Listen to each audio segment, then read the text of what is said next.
नमस्कार दोस्तों, आप सभी का top 10 daily current affair series में बहुत बहुत स्वागत है। आज 16 नवंबर है और आज भी हम रोज की तरह ही 10 महत्वपूर्ण प्रश्नों पर चर्चा करेंगे। इस वीडियो की पीडीएफ फाइल के लिए आप हमें टेलीग्राम पर फॉलो कर सकते हैं। टेलीग्राम पर इस वीडियो की पीडीएफ फाइल आपको उपलब्ध हो जाएगी। और जिन लोगों ने अभी तक हमारे यूट्यूब चैनल को सब्सक्राइब नहीं किया है वो सब्सक्राइब करें और ज़्यादा से ज़्यादा अपने दोस्तों में भी शेयर करें। वीडियो अच्छी लगे तो ज़्यादा से ज़्यादा लाइक भी करें।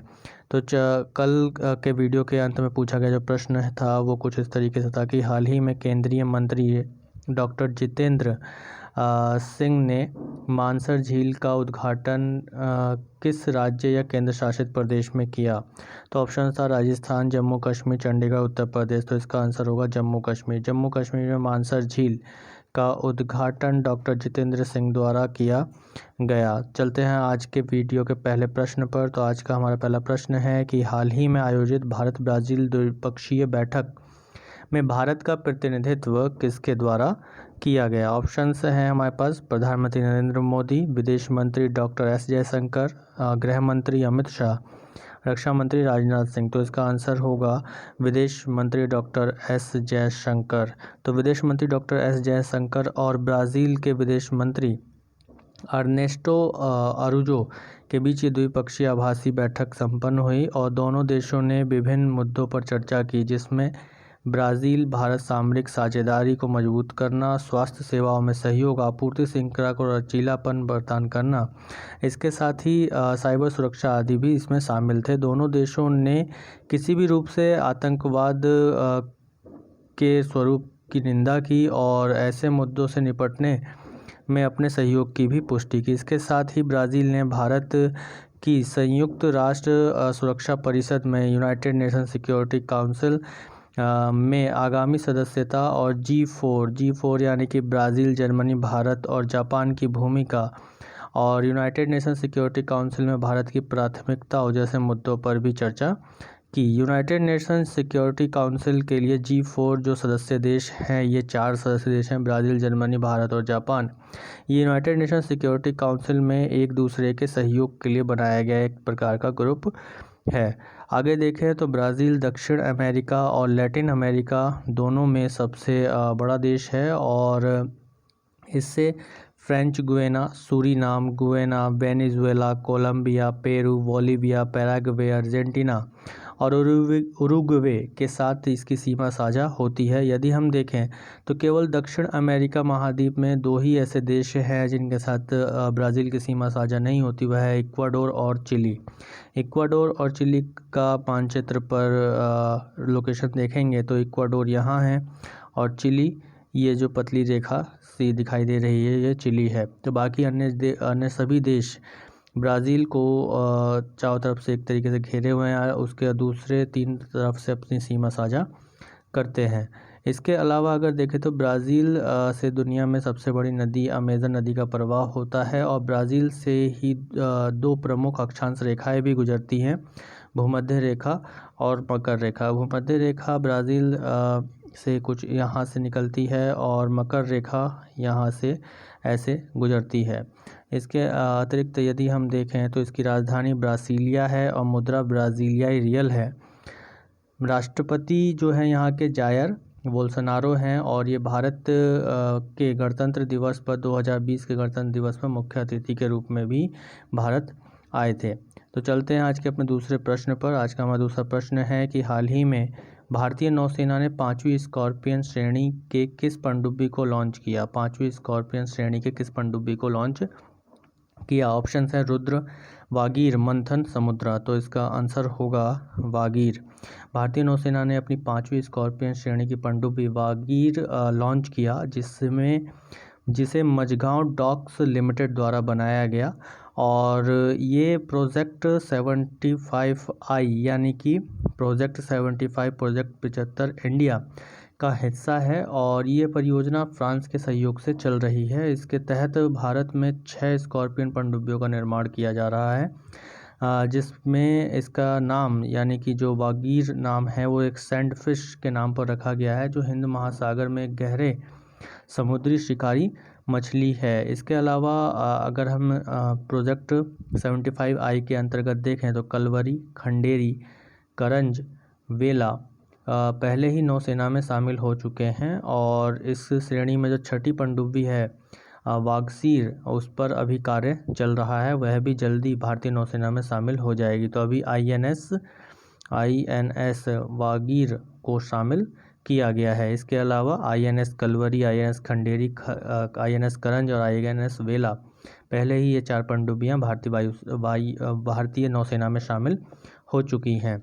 चलते हैं आज के अपने अगले प्रश्न पर। तो आज का हमारा अगला प्रश्न है कि किस राज्य या केंद्र शासित प्रदेश द्वारा GI टैग कश्मीरी केसर को बढ़ावा देने के लिए ऑक्शन पोर्टल लॉन्च किया गया? ऑप्शंस हैं नई दिल्ली, जम्मू कश्मीर, हिमाचल प्रदेश, सिक्किम। तो इसका आंसर होगा जम्मू कश्मीर। तो जम्मू कश्मीर सरकार ने देश भर में कश्मीरी केसर के व्यापार को बढ़ावा देने के लिए एक नीलामी पोर्टल शुरू किया और इसका मुख्य उद्देश्य कश्मीरी केसर की गुणवत्ता खरीदने के लिए देश भर के खरीदारों को एक मंच प्रदान करना है। और कश्मीरी केसर को मई 2020 में GI टैग प्रदान किया गया था, जोग्राफिकल इंडिकेशन का टैग प्रदान किया गया था।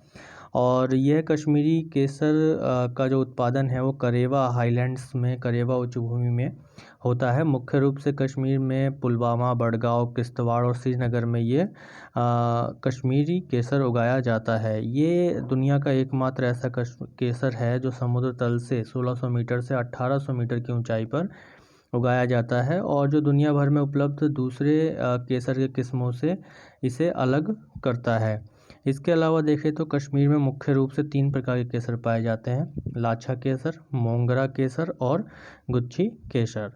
तो चलते हैं अपने अगले प्रश्न पर। हाल ही में भारत ने मिशन सागर के दूसरे चरण में किस देश में भोजन आपूर्ति को सुनिश्चित किया है? ऑप्शन है हमारे पास सोमालिया, जिबूती, तंजानिया, मोजाम्बिक। तो इसका आंसर होगा जिबूती। भारत ने मिशन सागर के अपने दूसरे चरण में जिबूती को भोजन की आपूर्ति सुनिश्चित की है और इस मिशन के तहत INS एरावत सूडान, दक्षिण सूडान, जिबूती, इरिट्रिया को कोविड-19 महामारी और प्राकृतिक आपदाओं के खिलाफ लड़ाई में भोजन सहायता प्रदान करेगा। और इस मिशन की शुरुआत हिंद महासागर क्षेत्र के देशों को महामारी के दौरान सहायता प्रदान करने के लिए 10 मई 2020 को की गई थी। जिबूती अफ्रीका के पूर्वी भाग में स्थित हॉर्न ऑफ अफ्रीका का हिस्सा है और ये स्वेज नहर के एक प्रवेश द्वार के रूप में भी कार्य करता है। अगर हम देखें तो इसकी सीमा इरिट्रिया, इथियोपिया, सोमालिया, लाल सागर और अदन की खाड़ी के साथ इसकी सीमा साझा होती है। जिबूती की राजधानी जिबूती शहर है और इसकी मुद्रा जिबूती फ्रैंक है। इसके राष्ट्रपति इस्माइल उमर गुलेह हैं और चीन के साथ इसके संबंधों पर एक नज़र डालें तो यहाँ पर पहला विदेशी सैन्य अड्डा 2017 में जिबूती में चीन ने अपना खोला हुआ है। अगर मानचित्र पर इसकी स्थिति देखें तो इसकी स्थिति कुछ ये है। इसे हॉर्न ऑफ अफ्रीका कहा जाता है। इसे हॉर्न ऑफ अफ्रीका कहा जाता है। इस क्षेत्र को हॉर्न ऑफ अफ्रीका कहा जाता है और यहाँ हमें स्पष्ट रूप से दिखाई दे रहा है कि ये जिबूती है और ये सोमालिया है, ये इरिट्रिया है और ये इथियोपिया है। तो यहाँ जिबूती अभी भारतीय जहाज मिशन सागर के द्वारा पहुँचा है भोजन लेकर। तो चलते हैं अपने अगले प्रश्न पर। अगला प्रश्न है हमारा कि हाल ही में महाराष्ट्र की किस झील को रामसर स्थल के रूप में सूचीबद्ध किया गया है? ऑप्शन है शिवाजी सागर झील, लोनार झील, मुलसी झील, भाटघर झील। तो इसका आंसर होगा लोनार झील। तो केंद्रीय पर्यावरण, वन और जलवायु परिवर्तन मंत्री प्रकाश जावड़ेकर ने भारत में दो और आर्द्र भूमि क्षेत्रों को रामसर स्थल के रूप में शामिल करने पर प्रसन्नता व्यक्त की है। इससे पहले अगर आपको याद हो तो 15 अक्टूबर को भी 2 स्थलों को रामसर सूची में शामिल किया गया था, एक बिहार में और एक उत्तराखंड में। एक अभी दोबारा फिर से जो कि एक महाराष्ट्र में है और एक उत्तर प्रदेश में शामिल किया गया है। ये 2 स्थान हैं, एक महाराष्ट्र में लोनार झील है और एक उत्तर प्रदेश में सुर सरोवर, जिसे कीथम झील भी कहा जाता है। लोनार झील खारे पानी की एक झील है और इसका निर्माण एक उल्कापिंड के पृथ्वी के टकराने के कारण हुआ था। इसके साथ ही भारत में रामसर आर्द्र भूमि की संख्या अब 41 हो गई है और आर्द्र भूमि क्षेत्र दुनिया में ऐसे स्थल होते हैं जो जल को प्राकृतिक रूप से साफ करते हैं और इसके साथ ही धरती पर सबसे प्रभावी पारिस्थितिकी तंत्र का निर्माण भी करते हैं। भारत ने 2 फरवरी 1971 को रामसर संधि पर हस्ताक्षर किए थे। रामसर एक स्थल है जो ईरान में है और ईरान में आर्द्र भूमियों के संरक्षण के लिए वैश्विक स्तर पर जैव विविधता को संरक्षित करने के लिए आर्द्र भूमि क्षेत्रों के विकास और रखरखाव का एक अंतर्राष्ट्रीय नेटवर्क बनाना इस संधि का एक उद्देश्य रहा है, ताकि दलदली भूमियों को बचाया जा सके और जैव विविधता और पारिस्थितिकी तंत्र को सुनिश्चित किया जा सके। चलते हैं अपने अगले प्रश्न पर। अगला प्रश्न है, हाल ही में संचमन लिंबू का निधन हो गया, वह किस राज्य के पूर्व मुख्यमंत्री थे? संचमन लिंबू। ऑप्शन है अरुणाचल प्रदेश, सिक्किम, नागालैंड, मेघालय। तो इसका आंसर होगा सिक्किम। सिक्किम के पूर्व मुख्यमंत्री संचमन लिंबू का निधन हाल ही में हुआ और वह सिक्किम संग्राम परिषद पार्टी से 17 जून 1994 से 12 दिसंबर 1994 के दौरान सिक्किम के चौथे मुख्यमंत्री थे।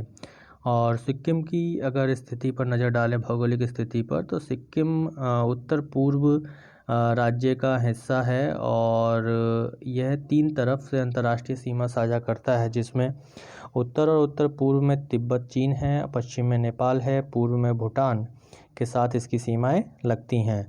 दक्षिण में पश्चिम बंगाल के साथ, जो कि एक भारतीय राज्य है, उसके साथ ये सीमा साझा करता है। भारतीय संघ में सिक्किम 16 मई 1975 को शामिल हुआ था और इसकी राजधानी गंगटोक है और वर्तमान में यहाँ राज्यपाल गंगा प्रसाद हैं और मुख्यमंत्री प्रेम सिंह तमांग यहाँ के वर्तमान मुख्यमंत्री हैं। यदि हम लोकेशन देखें तो लोकेशन सिक्किम की कुछ यहाँ पर है और यहाँ हमें स्पष्ट हो रहा है कि यहाँ इसके उत्तर में चीन है, तिब्बत, और पश्चिम में नेपाल है और पूरब में भूटान है और दक्षिण में पश्चिम बंगाल राज्य है।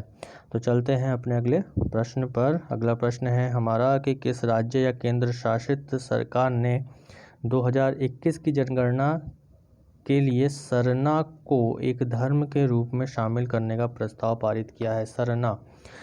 सरना एक जनजाति है और ये जनजाति कहाँ पाई जाती है? वो उसी राज्य में 2021 की जनगणना के लिए इनको एक धर्म के रूप में शामिल करने के प्रस्ताव को वहाँ की विधानसभा ने पारित किया है। ऑप्शन है हमारे पास छत्तीसगढ़, झारखंड, अंडमान और निकोबार, लक्षद्वीप। तो इसका आंसर होगा झारखंड। तो झारखंड विधानसभा ने 2021 की जनगणना में सरना को एक अलग धर्म के रूप में शामिल करने का प्रस्ताव अपनी विधानसभा में भी पारित किया है। सरना जो अनुयायी हैं वो प्रकृति के अनुयायी हैं, प्रकृति प्रेमी हैं और ये प्रकृति की प्रार्थना करने में विश्वास करते हैं। वे पेड़ों, पहाड़ियों की प्रार्थना करते हैं। झारखंड में लगभग 32 आदिवासी समूह हैं और झारखंड पूर्वी भारत का एक राज्य है और ये 15 नवंबर 2000 को भारतीय संघ में एक 28वें राज्य के रूप में अस्तित्व में आया और इस वर्ष झारखंड अपना 21वां स्थापना दिवस मना रहा है और इसके साथ ही 15 नवंबर को बिरसा मुंडा जयंती भी मनाई जाती है, जो कि झारखंड में एक स्वतंत्रता सेनानी रहे थे। बिरसा मुंडा का जन्मदिन 1875 में हुआ 15 नवंबर को। तो 15 नवंबर को स्थापना दिवस भी है मनाया जाता है झारखंड का। तो इस बार 21वां स्थापना दिवस है। इसके साथ ही झारखंड की जो सीमा है वो बिहार, उत्तर प्रदेश, छत्तीसगढ़, ओडिशा और पश्चिम बंगाल से लगती है। यानी कि जो झारखंड है वो एक तरीके से लैंडलॉक स्टेट है। उसकी जो सीमा है किसी भी तरफ से सागर या महासागर को नहीं छूती है। एक लैंडलॉक स्टेट है जो चारों तरफ से राज्यों से घिरा हुआ है। जैसे इसकी लोकेशन हम यहाँ देखें तो उत्तर में बिहार है, फिर उत्तर प्रदेश है, फिर छत्तीसगढ़ है, ओडिशा है और इधर पश्चिम बंगाल है। इसके अतिरिक्त देखें तो इसकी राजधानी कहाँ है? रांची है। राज्यपाल द्रौपदी मुर्मू हैं और मुख्यमंत्री हेमंत सोरेन हैं वर्तमान में। तो चलते हैं अपने अगले प्रश्न पर। आज का हमारा अगला प्रश्न है आई एम नो मसीहा निम्न में से किसकी आत्मकथा है? ऑप्शन है सुरेश रैना, सोनू सूद, महेंद्र सिंह धोनी, गुलजार। तो इसका आंसर होगा सोनू सूद। अभिनेता, फिल्म निर्माता और समाज सेवी सोनू सूद ने आई एम नो मसीहा शीर्षक वाली अपनी आत्मकथा बहुत ही जल्द जारी करने की घोषणा की है। और इस पुस्तक में उन्होंने कोविड-19 महामारी के दौरान जो सोनू सूद ने अपने अनुभव प्राप्त किए उसको साझा किया है और इस पुस्तक को रिलीज़ जो है दिसंबर 2020 में किया जाएगा। आई एम मसीहा किसकी आत्मकथा है? सोनू सूद की आत्मकथा है। चलते हैं अपने अगले प्रश्न पर। हमारा आज का अगला प्रश्न है कि भारत का पहला चंदन संग्रहालय कर्नाटक में खोला गया। यह कर्नाटक के किस शहर में स्थित है? ऑप्शंस है हमारे पास मैंगलोर, मैसूरू, बेंगलुरु, चिकमंगलुरु। तो इसका आंसर होगा मैसूरू। मैसूरू इसका आंसर होगा। तो भारत का पहला चंदन संग्रहालय जो है वो कर्नाटक के मैसूरू के अशोकपुरम स्थित अरण्य भवन में स्थापित किया गया है और क्षेत्रीय वन विभाग द्वारा चंदन की खेती के महत्व के बारे में किसानों को शिक्षित करना के उद्देश्य से इस संग्रहालय की स्थापना की गई है और इसके साथ साथ किसानों को तकनीकी सुविधाएं उपलब्ध कराना और चंदन को कीटों से बचाने के क्या उपाय हो सकते हैं इत्यादि चीज़ों पर जानकारी देना इसका उद्देश्य रहा है। क्योंकि अभी हाल ही में हमने देखा कि स्पाइक नामक वायरस ने चंदन के वृक्षों को बड़े पैमाने पर प्रभावित किया था कर्नाटक में। तो उस तरीके के वायरस और कीटाणुओं से चंदन की फसल को, पेड़ों को बचाने का उद्देश्य भी इस संग्रहालय का रहा है। तो आगे देखें तो कर्नाटक की जो स्थिति है भारत में एक दक्षिण पश्चिम में स्थित है जो अरब सागर के तट पर है राज्य।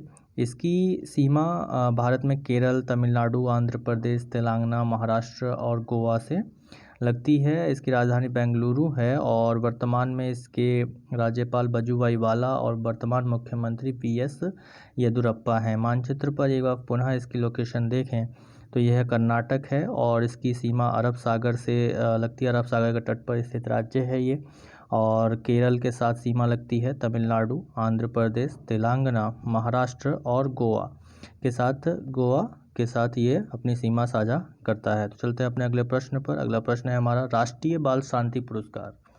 राष्ट्रीय बाल शांति पुरस्कार निम्नलिखित में से इस पुरस्कार से किसको सम्मानित किया गया? ऑप्शंस हैं अशोक कुमार, सादात रहमान, यूसुफ जरदई, साक्षी कुमारी। तो इसका आंसर होगा सादात रहमान। सादात बांग्लादेश के एक किशोर हैं। बांग्लादेश के किशोर सादात रहमान को साइबर बाल अपराध को रोकने की दिशा में कार्य करने के लिए अंतर्राष्ट्रीय बाल शांति पुरस्कार से सम्मानित किया गया और यह पुरस्कार नोबेल शांति पुरस्कार विजेता मलाला यूसुफजई ने नीदरलैंड में एक समारोह के दौरान सादात रहमान को प्रदान किया है। यह पुरस्कार राष्ट्रीय बाल अधिकार संगठन किड्स नाइट्स द्वारा ऐसे बच्चों को दिया जाता है जो बाल अधिकारों के लिए संघर्ष करते हैं। सादात रहमान ने एक साइबर अपराध से पीड़ित किशोरों की मदद के लिए साइबर अपराध निरोधी ऐप यानी कि एक ऐप बनाया जिसका नाम है साइबर टीन्स। यह ऐप बनाया सादात रहमान ने। तो अंतर्राष्ट्रीय बाल शांति पुरस्कार से सम्मानित कौन हुए अभी हाल ही में? सादात रहमान जो कि बांग्लादेश के निवासी हैं। तो ये थे आज के हमारे 10 महत्वपूर्ण प्रश्न। चलते हैं वीडियो के अंत में पूछे जाने वाले प्रश्न पर। तो आज का वीडियो के अंत में पूछा जाने वाला प्रश्न है यूनिसेफ और राष्ट्रीय स्वास्थ्य और परिवार कल्याण मंत्रालय द्वारा देश में एनीमिया के प्रसार को कम करने के उद्देश्य से एनीमिया मुक्त भारत सूचकांक जारी किया गया। इस सूचकांक में सर्वश्रेष्ठ प्रदर्शन किस राज्य का रहा? ऑप्शंस हैं आपके पास राजस्थान, केरल, हरियाणा, गुजरात। तो इसका आंसर आप सभी को कमेंट बॉक्स में ज़रूर देना है। आप लोगों को वीडियो अच्छी लगे तो सब्सक्राइब कीजिएगा और ज़्यादा से ज़्यादा अपने दोस्तों में भी शेयर कीजिएगा। धन्यवाद।